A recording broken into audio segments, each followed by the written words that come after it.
Not only is Professor Ali Johansson my scientific advisor and co-producer, he's also a highly esteemed subject expert in his own right. If I may share some of his accomplishments.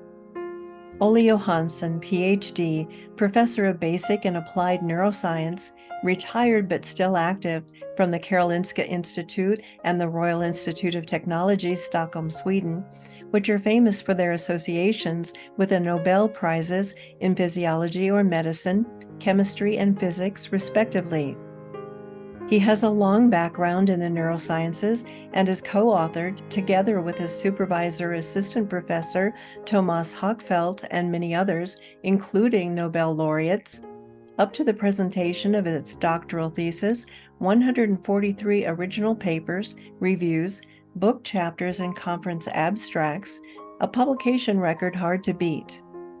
His studies have been widely recognized in the public media, including newspapers, radio, and TV, as well as on the internet, both nationally and internationally. Ole Johansson is a world-leading authority in the field of electromagnetic fields and health, as well as biological effects.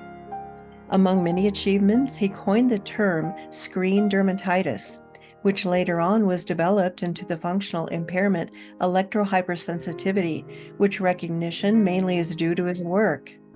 He has published more than 800 original articles, reviews, and conference reports within the fields of basic and applied neuroscience, dermatoscience, epidemiology, and biophysics, and is one of the authors behind the original Bioinitiative report, including the chapters that were published following peer review in the journal Pathophysiology, 2009, as well as the Skeleton Statement, the London Resolution, the Benevento Resolution, and the Venice Resolution.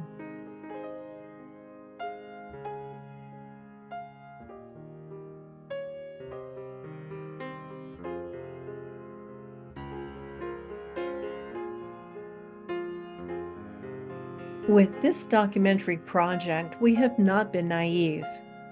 We realize there is a lot more to consider, such as other versions of wireless communication and other sources, including radar, radio, and TV. But for practical reasons, we've used 5G as a model for discussion because 5G is on people's minds. Its rollout is raising concerns all over the world, including how the nonstop exposure increases will impact our living environments. While there's not a tremendous amount of science on 5G, there exists deep understanding going back decades of how electromagnetic radiation works in the body to disrupt biological functioning.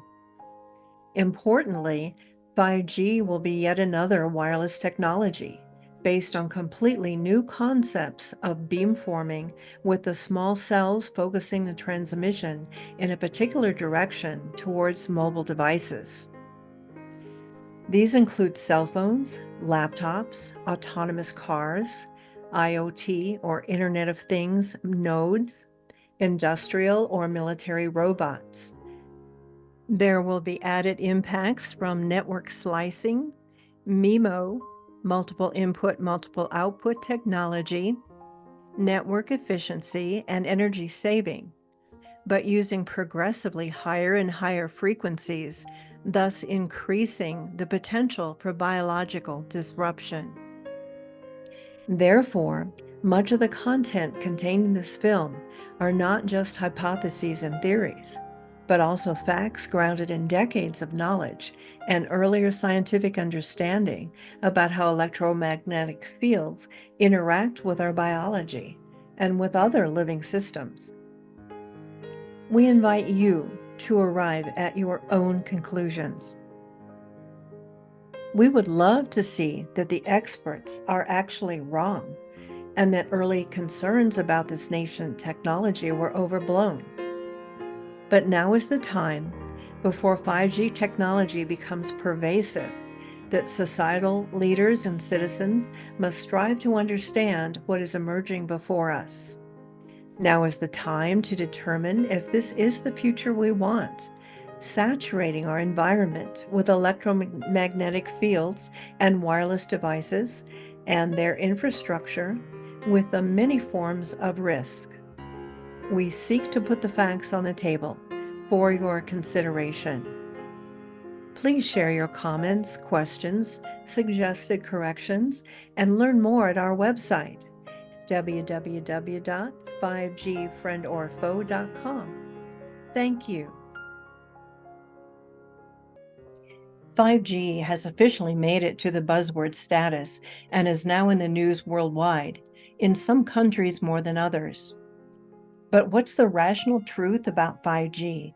Should you be worried? Reassured? What does science really say about the health risks associated with this vast increase in radiation exposure? In this presentation, we aim to shed some light on all of these questions and help you make informed decisions about how you use this technology. What is 5G? 5G stands for the fifth generation of wireless cellular technology. In plain English, 5G promises a dramatic transformation in the wireless technology we currently have: lightning-fast download speed and ubiquitous connectivity. 5G uses a mix of frequencies that are currently used by 2G to 4G networks, but also new frequencies that are much, much higher on the EMF spectrum. These higher frequencies fall into what's called the millimeter wave range and might go from 24 gigahertz to about 71 gigahertz. One of the most common concerns about 5G is the fact that it requires an unprecedentedly high number of new cellular antennas to be installed, up to one new antenna on every block in downtown areas and every few homes in residential areas. For example, in the city of Montreal alone, the 5G rollout would require increasing the number of antennas by up to 50-fold, from 1,200 3G, 4G antennas to about 60,000 new antennas with 5G capabilities. Are 1G to 4G technologies even safe? Houston, I'm pretty sure we have a problem, because these older wireless technologies are definitely not safe in the first place. While a lot of mainstream health institutions cling to the idea that there's no clear link between EMF radiation and health, hundreds of independent scientists worldwide say the exact opposite. In their expert view, the thousands of available peer-reviewed studies on EMFs clearly demonstrate that our current exposure to 2G, 3G, 4G, Wi-Fi, and Bluetooth EMF radiation is linked to a myriad of negative health effects, and that the last sane thing to do would be to increase our global wireless exposure further. Facts that speak for themselves on the topic of wireless safety. The World Health Organization has cancer classified the radiofrequency fields as a Class 2B possible carcinogen. EMF safety guidelines haven't been updated since 1996 and are based on the very short-term exposure to one device, which is completely unrealistic considering how much we use technology these days.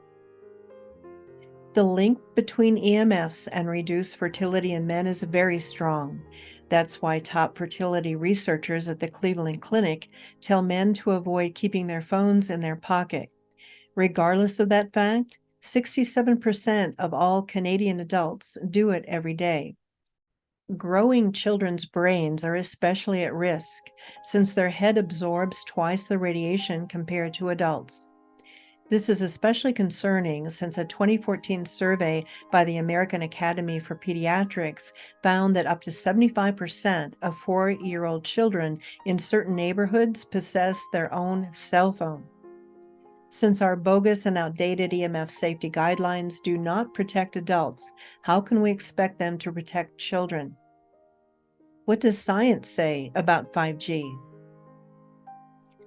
There's been no study done by the cell industry to ensure 5G safety. This bears repeating. There are exactly 0 biological studies, which shows that the new type of EMF radiation that 5G is going to bring to the table is safe for humans, animals, plants, or insects. This is like rolling out a new drug on the market without ensuring it is safe and effective. Science has already shown that 2G, 3G, and 4G LTE networks are already causing health issues, and that the real consequences of these exposures might be seen decades from now.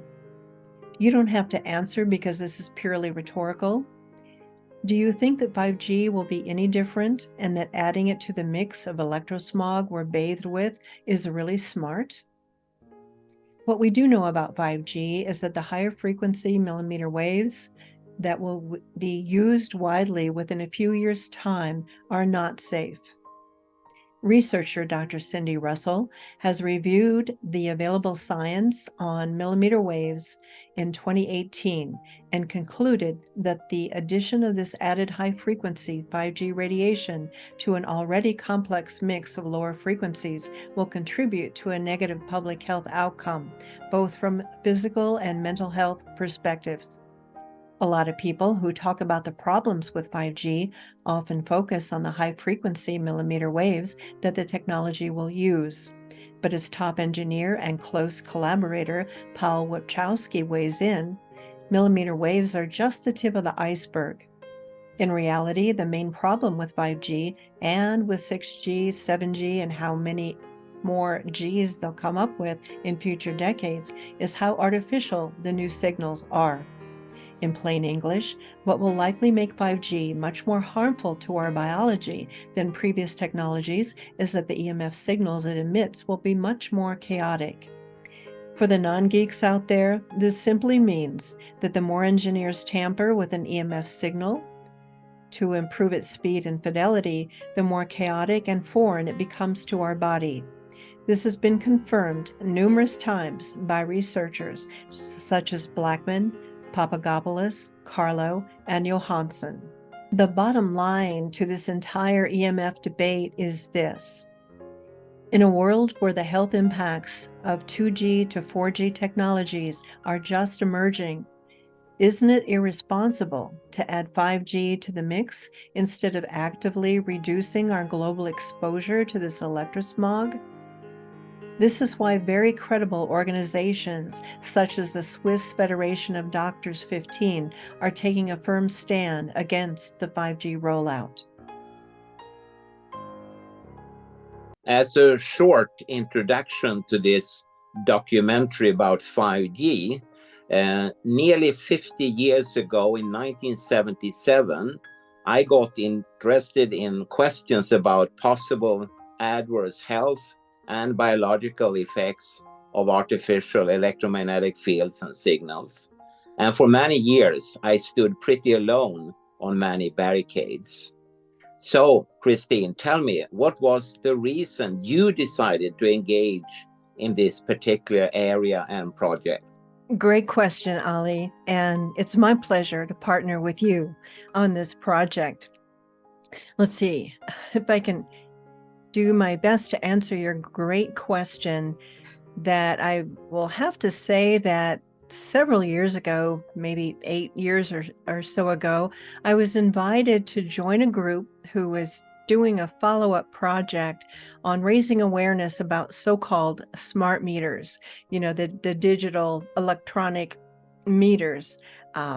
And from my work with that, I did a lot of research, and I learned from them about the safety and security hazards as well as health impacts from these devices. And as you know, with this sort of research, you go down a lot of rabbit holes with a lot of questions, and you tend to come out of them with even more questions than answers. And so that goes on until you start to connect the dots and make sense of things. And this work led me to be introduced to you and your work that led to our interviews about the health impacts from wireless technology. And from there, it kind of snowballed, and we found ourselves looking more into 5G. So I would say in a nutshell, that's what brought me to this project. Please note that the experts appearing in this documentary will deliver facts about 5G as well as give their personal opinions. 5G is really a densification of telecommunications that we already have. I perceive 5G a little bit or a lot like an invasion. How much more communication do we need? 5G, or fifth generation technology, that is actually a marketing term that the wireless industry has adopted. They haven't actually defined what 5G is. They're using a whole mix of signals. So they're still using signals that we used to use for 3G or third generation technology. They're including signals from 4G or fourth generation technology. And now what they're proposing to do is to layer on a whole nother bandwidth of energy. And that's what they're calling the millimeter waves.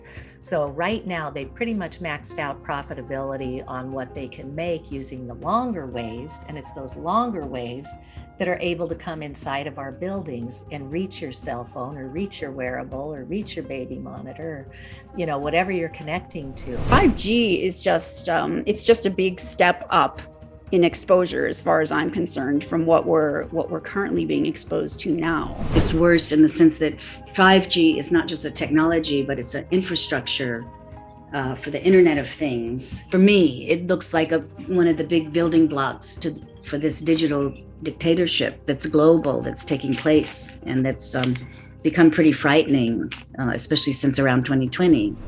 These pulsations, this energy is disrupting the natural communications that exists, and that is what is a source of balance in our bodies and balance in the planetary ecosystems as well. All these exposures are additive in our lives. The smart meter, the cell phone, the Internet of Things, the iPad in your refrigerator supposedly to tell you that you're running out of milk or you need to buy eggs. We don't really need that help. We are being dumbed down, and we're outsourcing our memory. We're allowing ourselves to be our intention to be fragmented, into 100 different directions, and with emails before breakfast. There's deep, I would say, sociological issues associated with this kind of densification.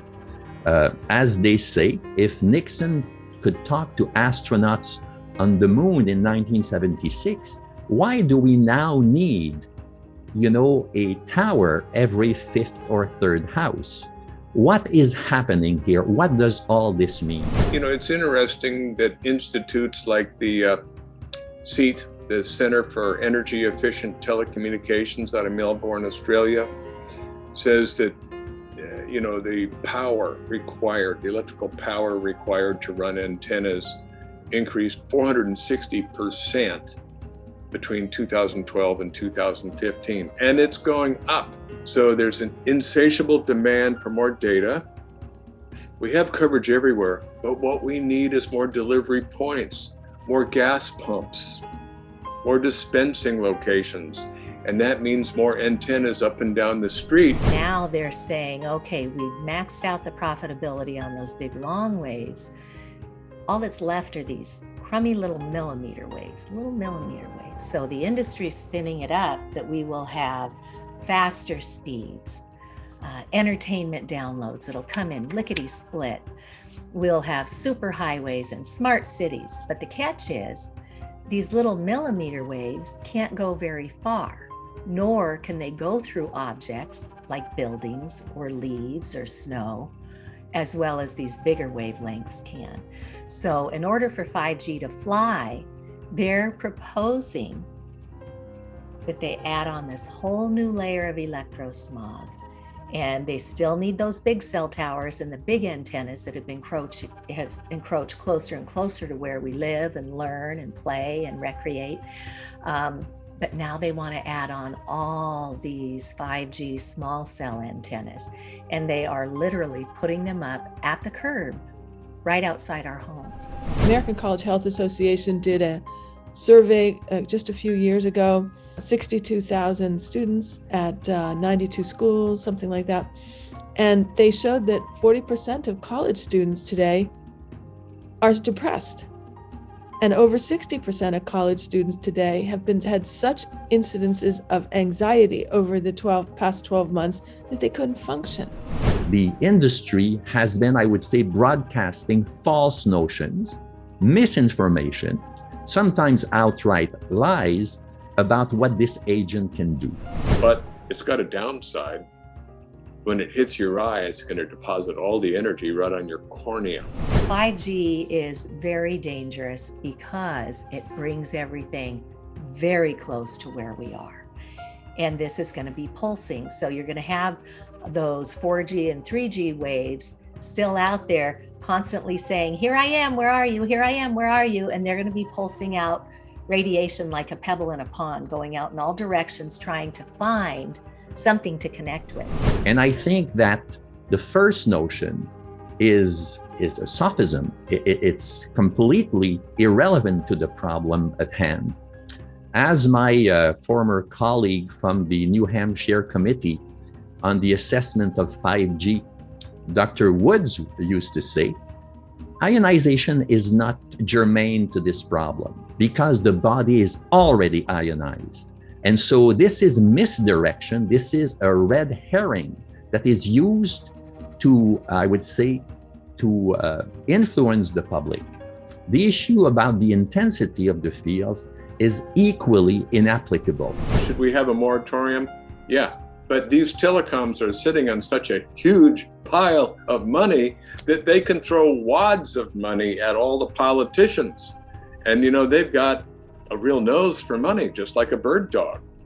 And, you know, and then on top of that, people are addicted to the convenience of a handheld wireless device. We have literally thousands of studies all over the world showing that this radio frequency radiation is man-made and it is very biologically harmful.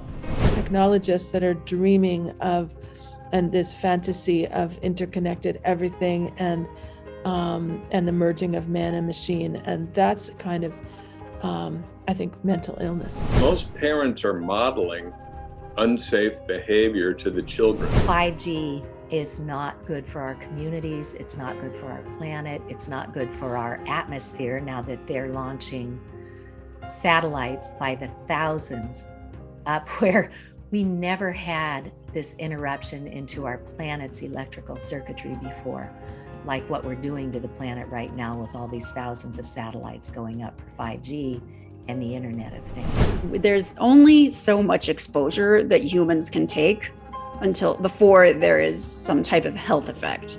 And so it's like smoking.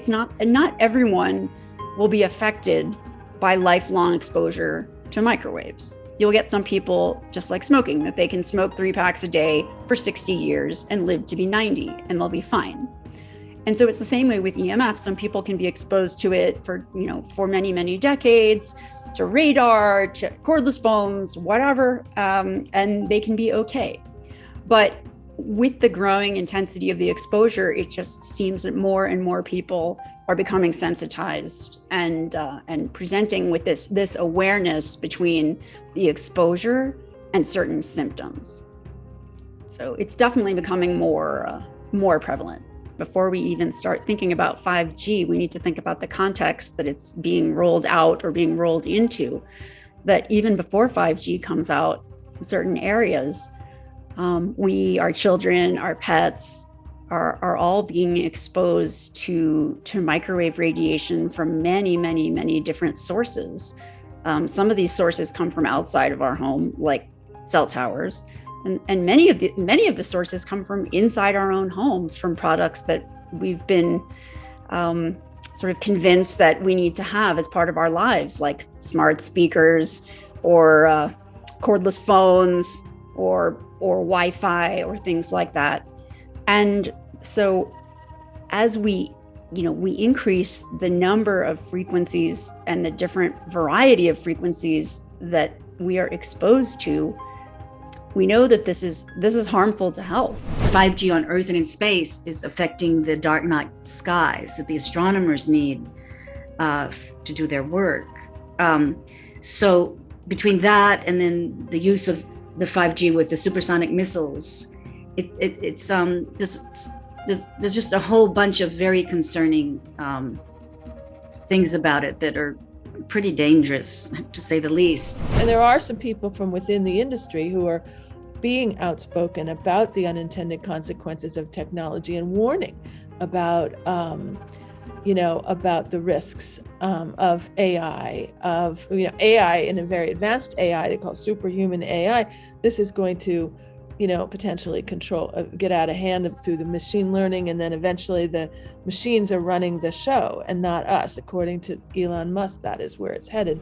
I think that industry has created within the political sphere the impression that this radiation is inoffensive and that we don't need to worry about it. I disagree with this entirely. You might be feeling great today, like, doesn't matter to me, I feel fine. And then the next day, you might start not sleeping properly. You might start feeling anxiety or depression. We were at epidemic proportions of anxiety and depression even before this pandemic, as our electrosmog has grown. Other common early onset symptoms of microwave sickness are headaches, migraines, nosebleeds, nausea, dizziness, pain from unidentified exposures, and then cognitive impairment is a big one. People can't remember what they were doing, where they were going, and as we age, that starts to happen naturally because, we're getting older, our systems are wearing down a bit, but now we see earlier and earlier onset of dementia and Alzheimer's. So we can't just sit here in this invisible electrosmog and expect that we're going to feel okay. What the scientific literature teaches us is that there are definitely subpopulations who are more vulnerable, and it's not great for any of us, but children whose bodies are still under development, their central nervous system, their immune system are still under development, and the science shows that this damages our DNA. So the very roadmap to grow a proper human is being damaged by this electrosmog. So children also have thinner skulls, and their brain has a higher water content. So they are biologically absorbing more of this radiation than you and I, and it's not great for us. And the fetus is perhaps the most vulnerable. Dr. Hugh Taylor, who runs the OBGYN program at Yale, he has done studies with rodents, and he has found that not only does it damage the DNA, but when you expose these pups in the rodent population, when you expose the pups in utero, oftentimes the mice come out as though they have ADD, ADHD, just bouncing off the walls of their cages. Eat as clean of an organic diet as you can, low sugar, low alcohol, because every time we put food toxins into our body, that takes energy to clear out, right? So try and remove as much of the radiation exposure, try and remove as much of the chemical exposure from our foods and other environmental toxins. And then, you're always told, eat right and exercise. Well, now we need to eat right, exercise, and reduce our radiation. But that exercise puts the energy back into the cells. So to give yourself a leg up, do exercise regularly. There have been those out there that promote the idea that that 5G is only going to affect the skin, that it doesn't go deep into the body and have the potential to affect the organs. And that has been debunked by several people. A fantastic paper by Dr. Ronald Kostoff at Georgia Tech, great paper on 5G, and there are others. So that, I think, is the sort of spin that is being, promoted out there, so people don't get too upset about it. Oh, it's not going to really affect them. It's just superficial, bounce off our skin. So there's a lot of misleading information. I wouldn't give anybody the password to my hard drive from a computer. So why should I allow a telecom company to breach my blood-brain barrier? So I mentioned soil effects. I've got one paper here about EMF and soil bacteria. So this is a paper from 2018, Sharma and colleagues, the effect of mobile tower radiation on microbial diversity in soil and antibiotic resistance. So what they did was they took 4 soil samples taken from less than 50 meters from a cell tower and 4 control samples that were taken from greater than 300 meters away from a tower. What they found was that they found greater antibiotic resistance observed in microbes present near in soil near base stations compared to controls. They also found a statistically significant difference in the pattern of antibiotic resistance found with nalidixic acid and cefepime. They concluded, our findings suggest that mobile tower radiation can significantly alter the vital systems in microbes and turn them multi-drug resistant. It's a fulfillment of the Star Trekkie's dream, just to be able to talk to your computer and have it look for something and bring it to you. The people who are in the technology sector have to be accountable.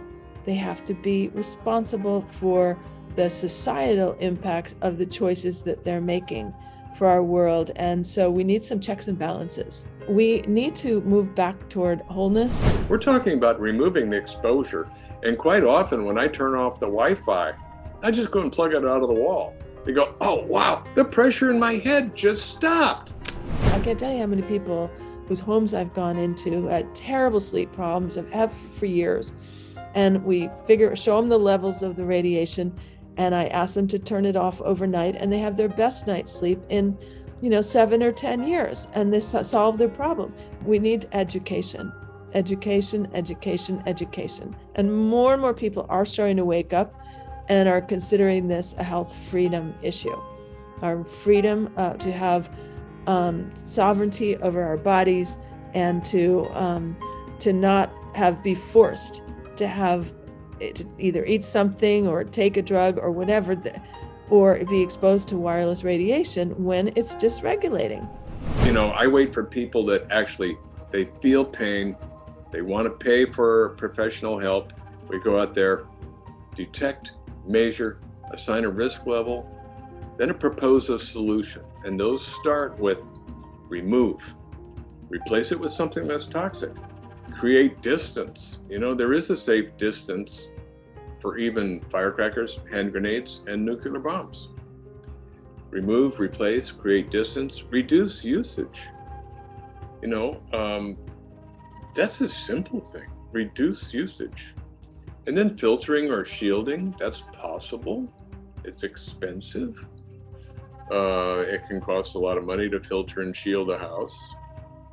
And finally, you may have to move if the cell tower is so close that filtering and shielding is not possible. You are going to have to move, or your current home may be your final resting place.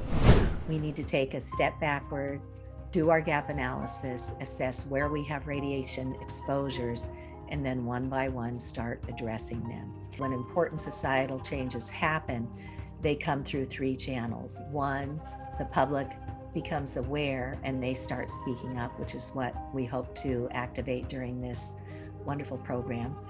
2, it gets taken through the courts, and the FCC was sued recently by the Environmental Health Trust and Children's Health Defense and others for ignoring all that body of science. And the courts held that the FCC was arbitrary and capricious in reaffirming their toxic wireless radiation exposure limits. And arbitrary and capricious basically means the FCC didn't do their homework.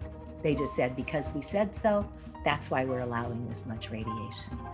So it is happening through the courts. And then the third thing is for public policy to catch up to the science. I am in the process of looking at this rectification, this change in attitude that has to happen, because this truly has been in the hands of industry. In other words, a health assessment or a public health assessment has been handled by a community that was widely controlled by the engineering community.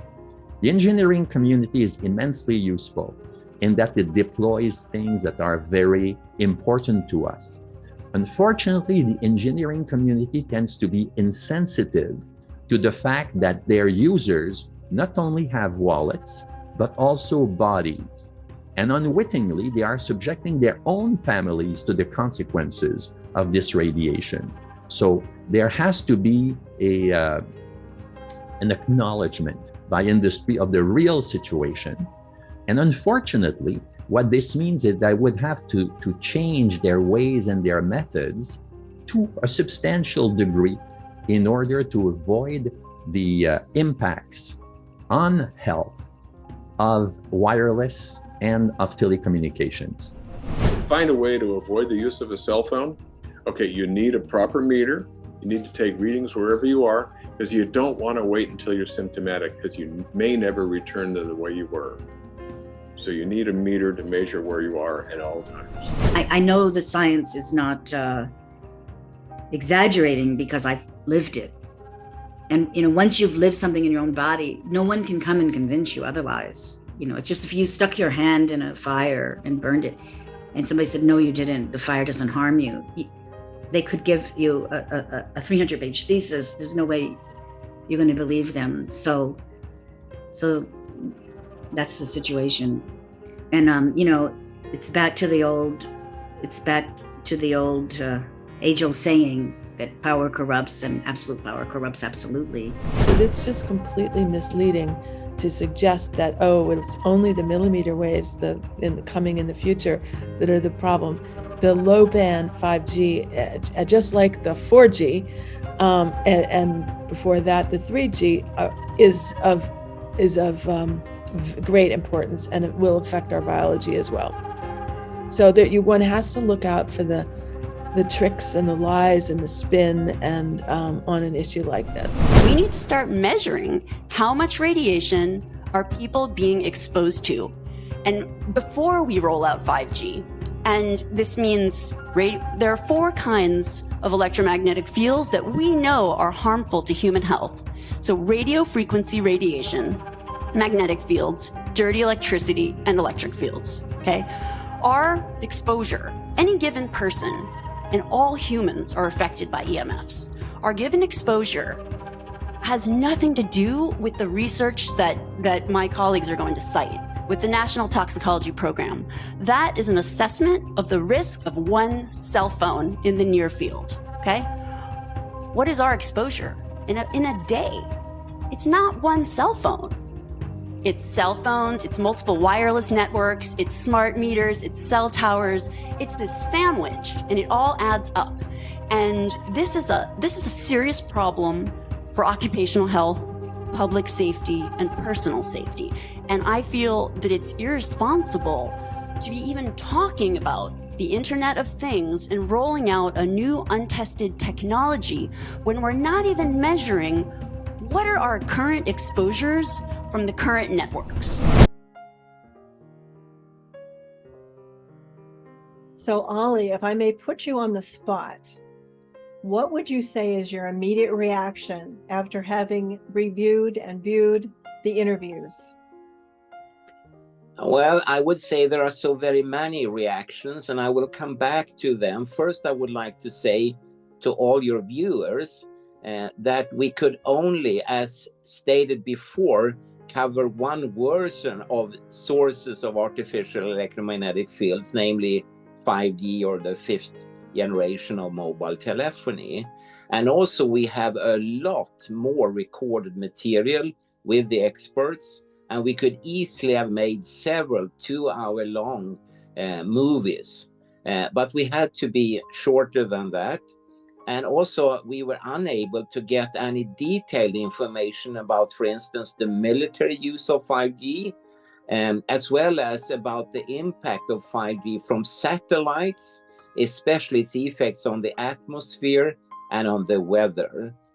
There are a lot of speculations on the internet, but we wanted to keep it as scientific as we ever could, and therefore some wild speculations had to be laid to rest.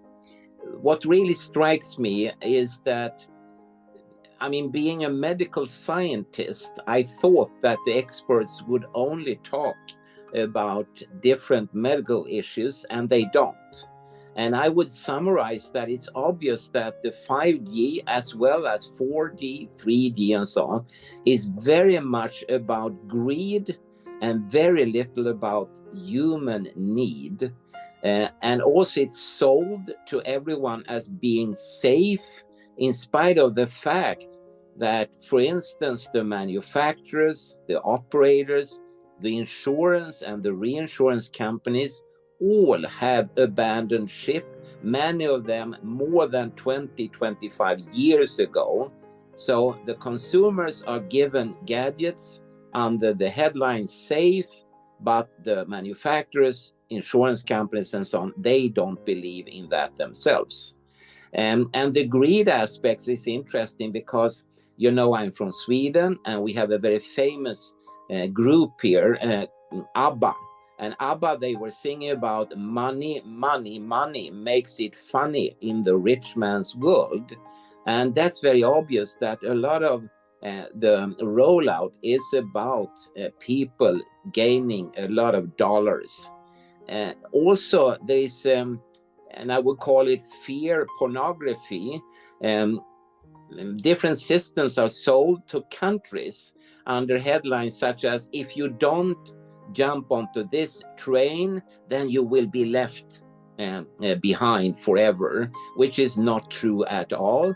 But that means that you have a completely uncontrolled rollout.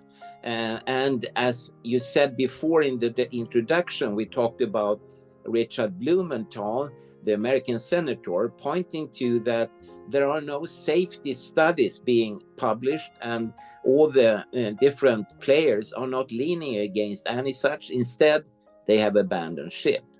And then I was also very surprised, and maybe I shouldn't be surprised, but it struck me that these systems, including 5G, is very much about controlling the population, having obedient consumers, and they should not engage in any free, independent thinking or action.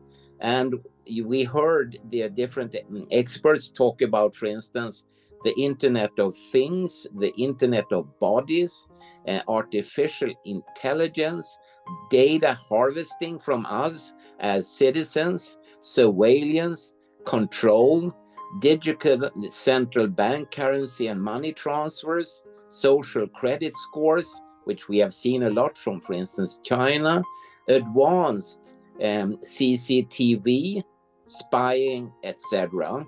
And Eric Windheim, for instance, he said that one has to detect, and I quote him, he said, detect, measure, remove, replace, create distance to these systems, reduce usage, shield and filter. And he pointed to that shielding and filtering is very expensive.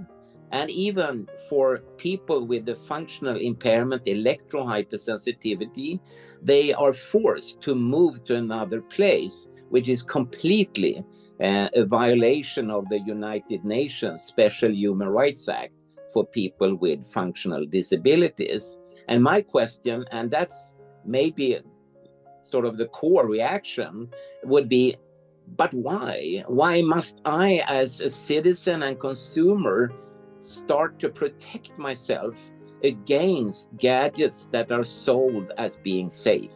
Something is, as we would say here in Sweden at least, very fishy. And I think also the fact that radiation protection authorities, even the World Health Organization, have protected their backs speaks loudly. And I know you Americans and people in the English-speaking world, you always talk about, rightfully, I would say, follow the money.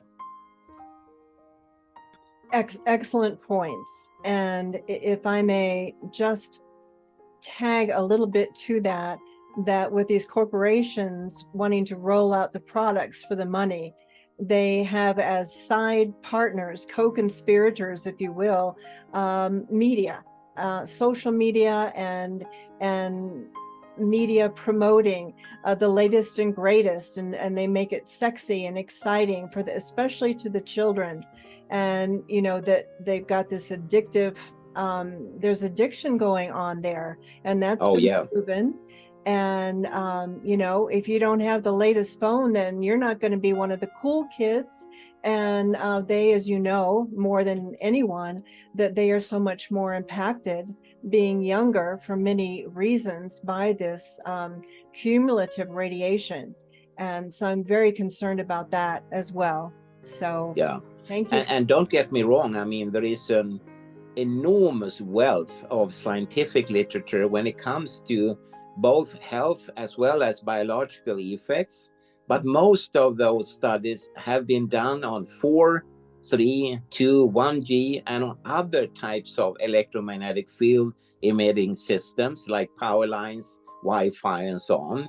So for 5G, if you search the internet, there are not very many studies yet.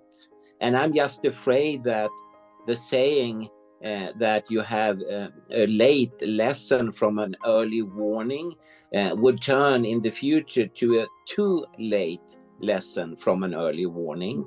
And I have to admit that I'm stressed many days and also nights. I'm lying in my bed thinking about that hopefully I and other experts are wrong. But of course, from a probability point of view, that would mean that tens of thousands of scientific peer review based publications all must be wrong at the same time. And maybe humans, and I know we will come back to this later on, but maybe humans are not, should I say, the most important from the jeopardy point of view, but maybe there are other species that will give way before us. And I say again, as a member of the Mental Fire Brigade, I do hope this is a false alarm and that I and other experts are wrong, but very, very little point in that direction. Excellent points, Ali. Thank you so much. Thank you. Ali, I'm wondering if you can give any reasons to stop 5G or any of the other Gs now, as well as other sources of artificial electromagnetic fields. Well, they follow the very same sort of model when they are introduced to the consumers. And if I just answer the question for 5G, we can then see that 5G is rolled out without any form of pre-marketing testing or strategic health and environmental assessments. It is rolled out without any public consultation or informed public consent, which is normally the golden standard. And it is rolled out without any biologically based exposure standards. However, 5G is rolled out with a massive independent scientific research showing that the already existing man-made electromagnetic radiation, like you said, from 4G, 3G, and so on, and many other similar sources, is harmful to public health and ecology. And 5G is ruled out with a known price tag in the form of a huge ecological footprint. This ecological footprint will envelope this planet in an electrosmog blanket from which there is no escape. In this prison, surveillance and control will be everywhere and every time, allowing for an electronic 1984 of unimagined proportions, pushing George Orwell's Big Brother is watching you into a chilling reality far from a democratic system. Wow. Thank you for that response. Certainly gives one a lot to ponder. Good information. Ali, you've touched upon this, but I'd like to go a little deeper if it's okay. If you could let us know what you think the impacts of 5G and other sources of artificial electromagnetic fields are on our environment. Oh, that's a huge question. As you said, we touched upon it, and humans traditionally kind of focus on humans and tend to forget about impacts on other species. So organisms of different varieties are definitely in focus. I am much more concerned actually about the enormous reduction in pollinators connected to, among many things, electromagnetic field exposures, the impacts on bacteria, the impacts on plants and so on, that are devastating from a human point of view. Then, of course, you have the ecosystems, meaning, for instance, soil-based microbes. And just a few days ago, there was a paper pointing to that the artificial electromagnetic fields, like from cell phone towers, can affect them badly. Sometimes you see discussions about energy consumption. I could just mention that by 2030, that's 7 years ahead of us, more than 20% of all global energy consumption will be tied to wireless communication. We have carbon emissions, we have impacts on Earth's natural electromagnetism, we have debris from all the space satellites, we have impacts on the atmosphere, we have impacts on oxygen in the atmosphere as well as on water molecules. We have the so-called radiofrequency as well as light pollution of the nighttime sky, making it very difficult for instance, radio astronomers to work any longer. All the waste. Here in Europe, we have a tendency to export our waste, for instance, to countries in Africa. But for how long can we actually continue doing that? And we have the horrible wars in Congo over the coltan mines, which is devastating the lives of people there. So when you buy, for instance, a cell phone, you definitely buy into huge trouble for mankind. And that could leave your viewers with something to think about. And if you look on the internet, you would find under these headlines a lot of text to expand into. Excellent. Excellent information. Thank you. Thank you. We need to get activated and engaged in this, in shaping our world, because if not us, who? We cannot, the government clearly doesn't, Big Brother ain't there for us.